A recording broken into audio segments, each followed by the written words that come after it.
Адилдин окуясы. Адил футболго катышат. Бүгүн өтө маанилүү матч боло тургандыктан эртең менен эрте туруп стадионго жөнөдү. Жол тыгынынын айынан жолго көп убакыт кетти. Бирок ага карабастан кечиккен жок. Аба ырайынын сууктугуна карабай, стадиондо эл көп. Матч башталды. Эки команданын оюнчулары тең матчка мыкты даярданган үчүн оюн кызыктуу болуп жатты.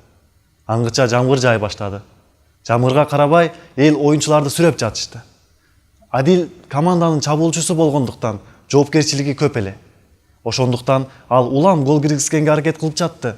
Мына анын алгачкы голу. Кыйкырык, сүрөөн болуп кетти. Оюн уланып жатты. Бир убакта Адил тайгаланып жыгылып түштү. Буту абдан катуу ооругандыктан тура албай калды. Дарыгерлер чуркап келишти.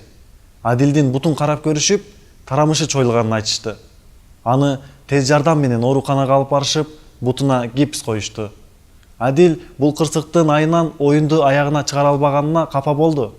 Бирок дарыгерлер бир нече күндөн кийин машыгууну улантса боло тургандыгын айтышты. Аңгыча бөлмөгө Адилдин достору кирип келишип, ага оюнда алардын командасы уткандыгын айтышты. Бутунун ооруганына карабай, Адил абдан кубанды.